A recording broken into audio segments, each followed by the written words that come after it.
You are listening to the Critical Mass Radio Show, Orange County's business talk show, focused on exploring topics of interest to CEOs who are leading middle market companies. With your host, Richard Franzi.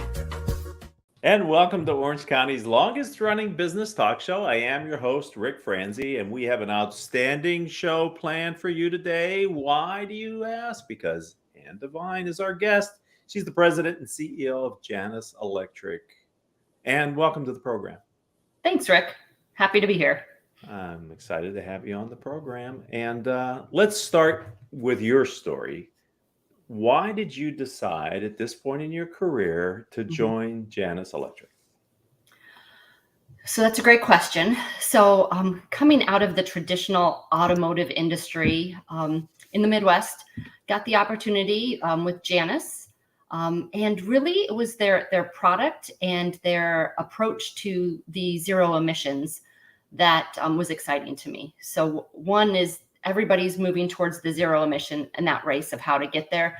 But Janus and what they do with trucks and heavy duty trucking kind of hit home for me. I grew up in San Pedro by the port of Los Angeles and Long Beach, and then moved to the Midwest and went traditional automotive and then relocated back here to the area. And really having that opportunity to make an impact on the trucks that service the ports and seeing what that can do to improve the air quality in the area that I grew up in really meant something to me. And Janus's approach to the zero emissions is a little bit unique in that a different respect than what other OEMs are doing for heavy duty trucks. And I want to get into that in a minute, but before I do, how did you find them, or how did they find you? No, so great question. So I had been COO of a company called Romeo Power. We made the battery packs for commercial trucks. Nikola was our main customer, and the Nikola truck. Nikola acquired Romeo Power, and so that part of that was the executives were exited from the business. And our former chairman of the board at Romeo Power had been talking with Janus Electric in Australia, and they had mentioned that they wanted to bring the business to the US. And he said, "Oh, well, geez, you guys need to talk to Ann." So he put us in contact, and they happened to be out here in Santa Monica from Australia, had a meeting with them, and we hit it off great. And the rest is history, I guess. Is that how you got back to Southern California then? Yeah, so I came out with Romeo Power. Okay. They were based in Cypress, California, out here in Orange County. And you said you were in Indiana? Yeah, so I was living in Dyer, Indiana, so a suburb of Chicago. I was about 45 minutes south of Chicago. How long? So I lived there for about 10 years. And then before that, I was in the Detroit area for over 15 years. So what's it feel like to be back in Southern California after? Oh, you can't beat the weather, except this winter has been a little bit odd, but it's great to come back. My sister still lives in the area. I've got friends from high school in the area. And then my parents and my brother aren't too far away. They moved to the Las Vegas area. So it's been great being back. I feel like I'm coming home 30 years later, and then getting my children having that experience to finish their education here in California and get to see a little bit of like where their mom grew up.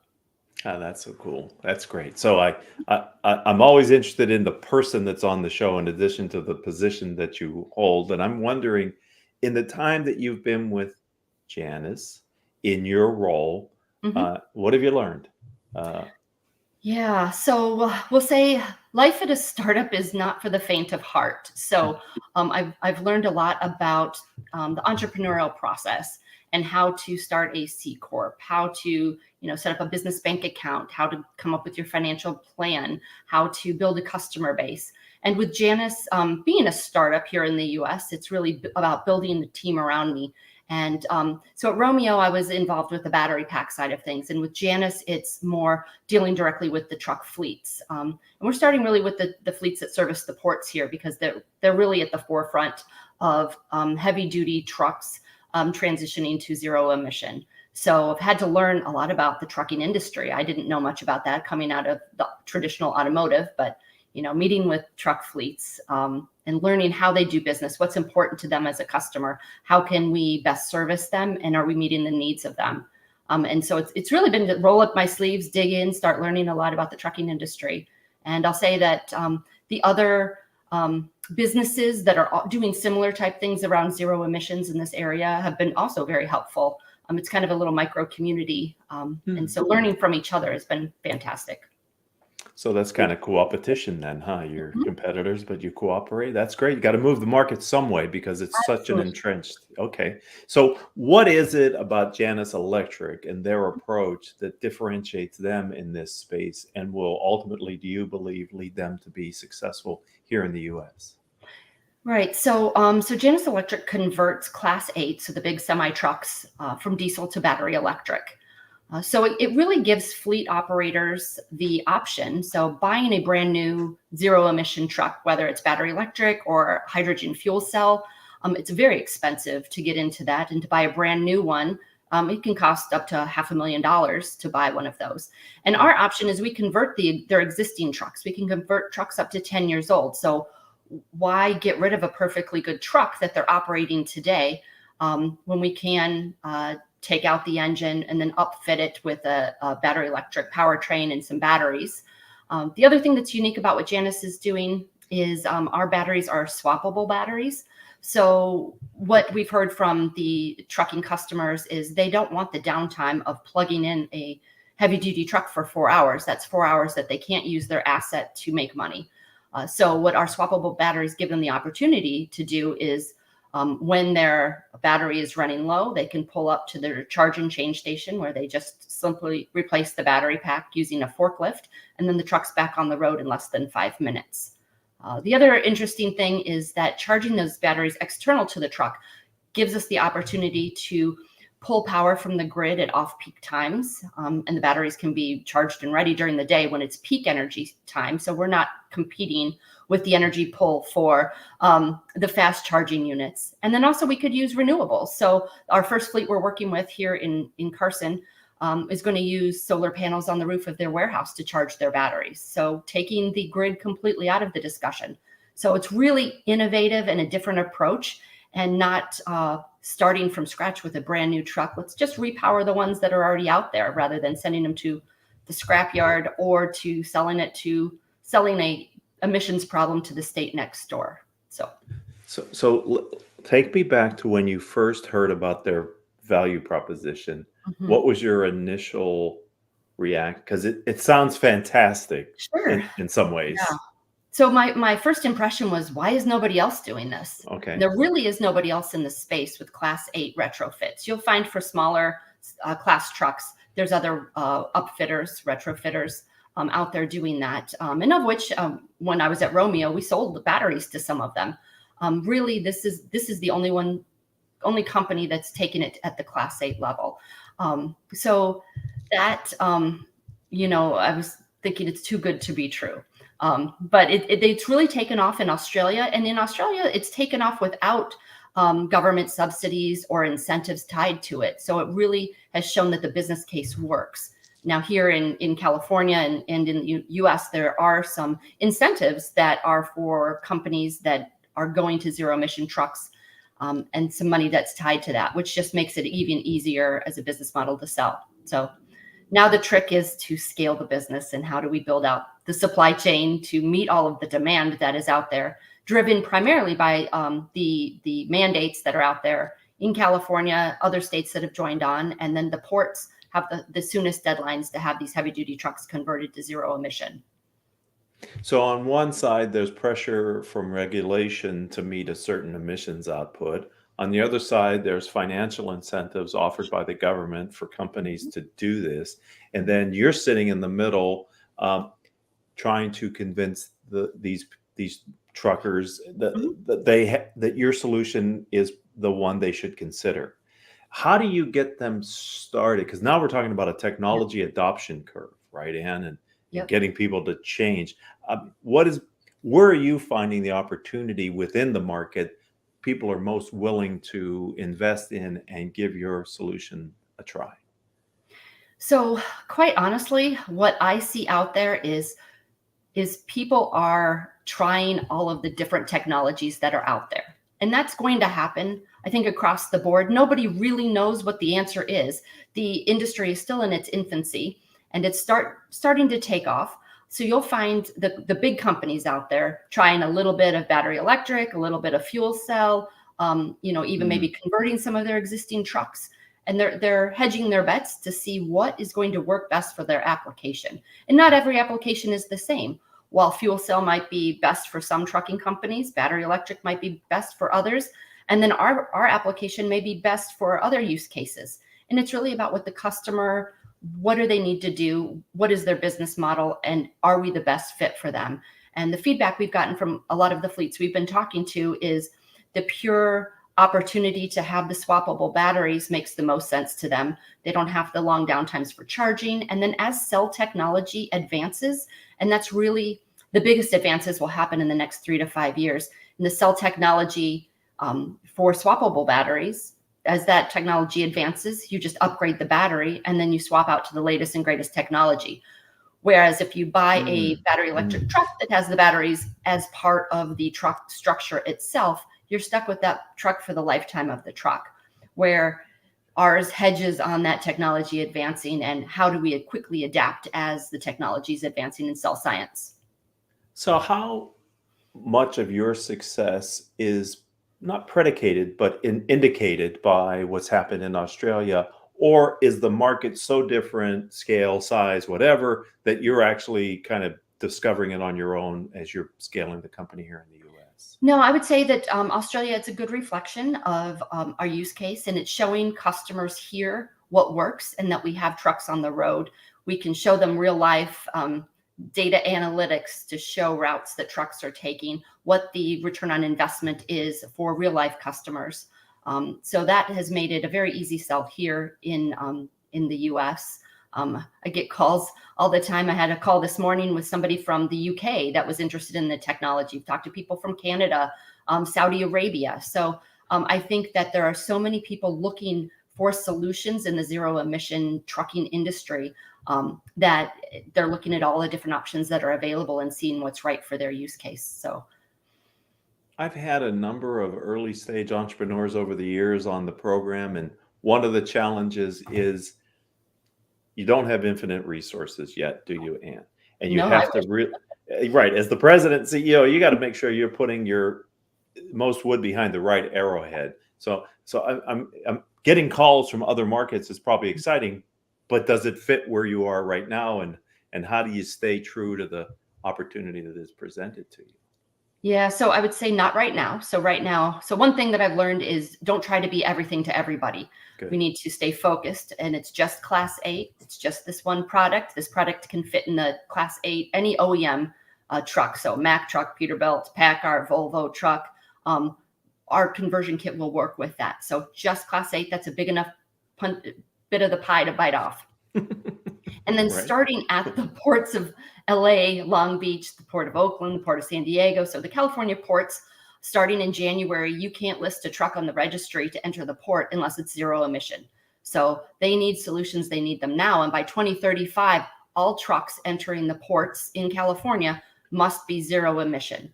So that's a very fast time frame that all of these fleets servicing ports have to convert. And then the rest of the state has to be converted with heavy duty trucks. I think it's by 2042. So that is driving the demand. And so really we're focused on California first. It's good to know that we can have interest in all of these other areas, and we may eventually get there, but you're right, capital is king right now. So how do we use our resources wisely to grow in a smart way? And most of the demand in California is at the epicenter. So that's why I'm happy to be here.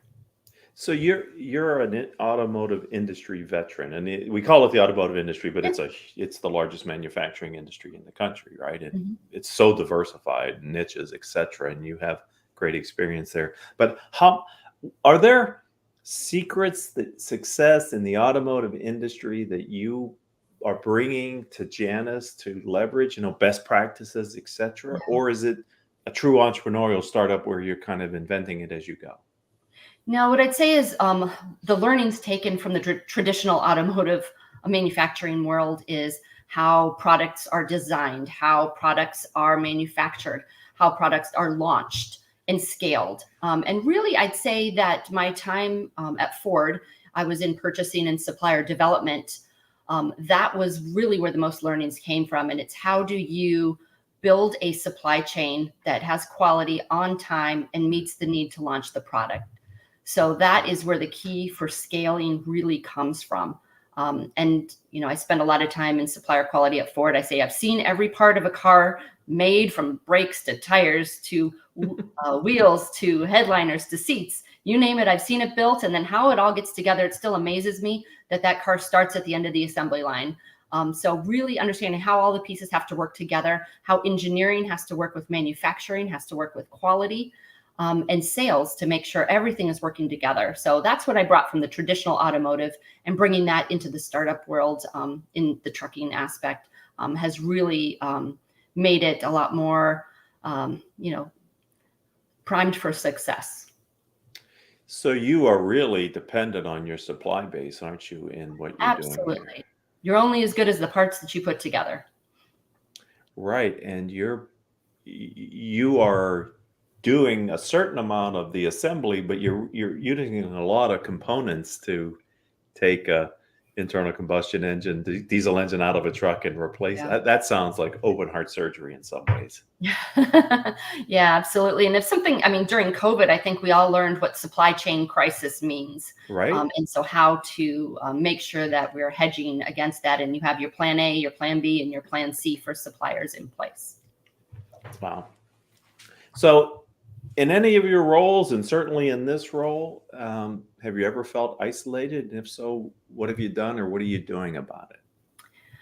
Yeah, so leading a company, leading operations, being a leader in general, there are a lot of times that are isolating, and you have to be careful about who you share your frustrations or concerns with. Obviously, people that work for you, there's some things you can't share with them. So where do I go? So one thing that I did here in Orange County is I joined a Vistage group, and that has been invaluable. Just having other industry leaders as part of our CEO peer group that have no interest in anything other than making each other successful. We don't Right. compete with each other, but we can share similar type stories. And then our leader for the group, she's been an amazing coach and mentor to me as well. And I know that anytime I'm frustrated, I can reach out to her. Or if I need a referral for an industry person, an accounting firm that's local here, she's been very helpful with that as well. So so that has been a very valuable group to join,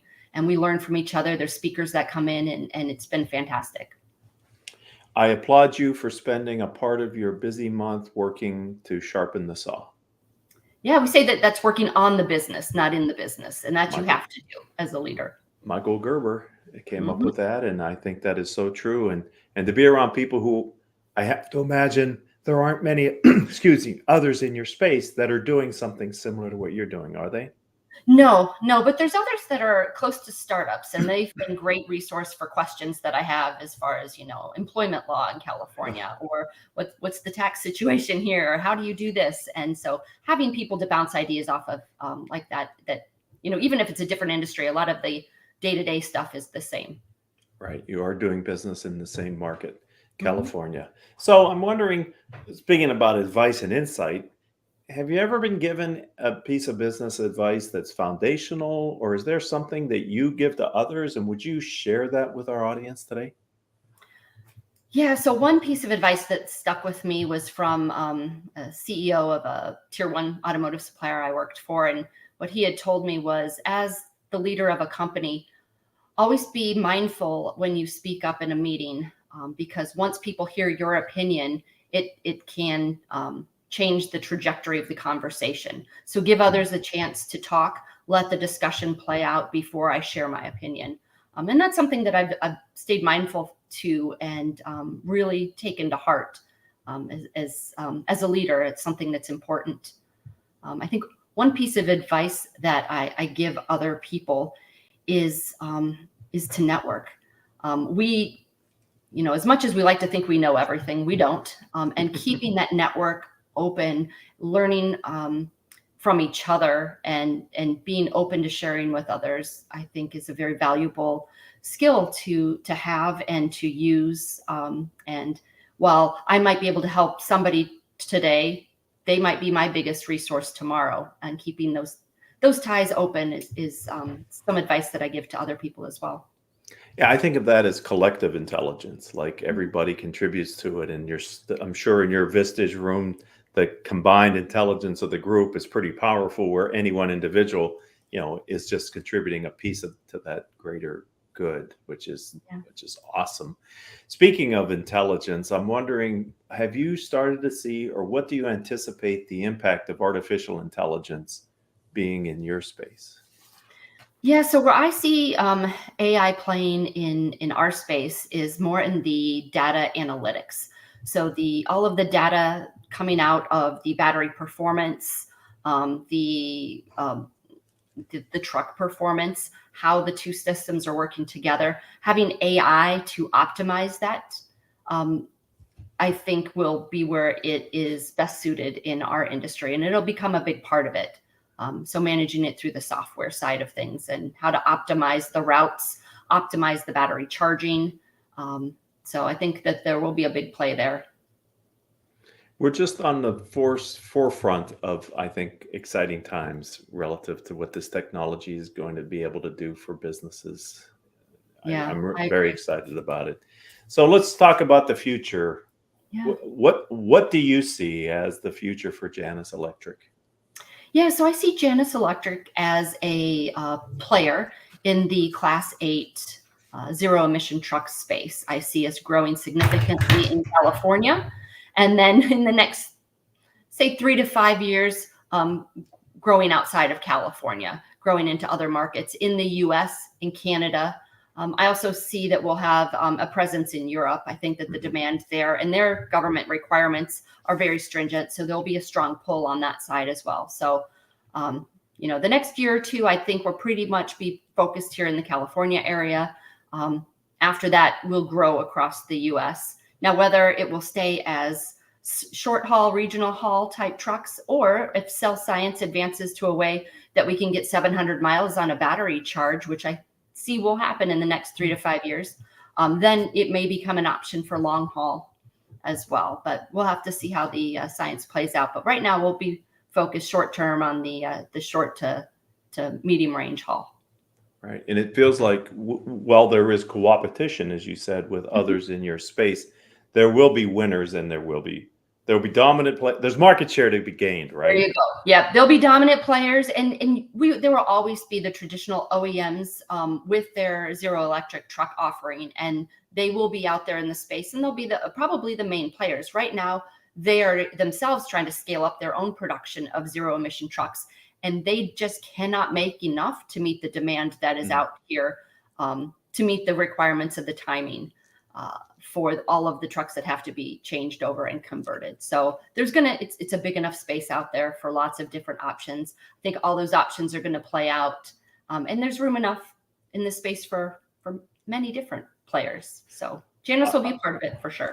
I love the fact that you're taking existing fleets and modernizing them that way and making them green and zero emissions. I mean, that seems like a very interesting value proposition that I'm sure prospects are taking your phone calls to at least have the conversation. Well, there's still that carbon debt for the manufacturing of the truck and all of that product that we still owe. So we have to pay off that carbon debt. So using it for its full life, fantastic. So if someone would like to connect with you, Anne, or learn more about Janus Electric, where should they go? Yeah, so they can look up on LinkedIn. I'm on LinkedIn. And Janus Electric. We also have a lot of videos out on YouTube. If anybody wants to go take a look, just search up Janus Electric, and there's tons of videos on our product, on our shop, how we build, how we swap batteries. So yeah, that's a good way to find out about Janus, and then myself on LinkedIn. Well, I want to thank you for being a guest on today's show. I really enjoyed it. Oh, thanks again, Rick, for having me. I'd like to thank the audience. You've been a part of Orange County's longest running business talk show. Anne's interview is a part of our catalog with over 1,400 interviews with entrepreneurs. And if you're an Orange County entrepreneur and you have a story to tell and you'd like to share it on our platform, then reach out to me on LinkedIn. I'm Rick Franzi, RICFRANZI. Coincidentally, that's my website, rickfranzi.com. And until the next time we have a chance to be together, I hope all of your business decisions will move your company in a positive direction.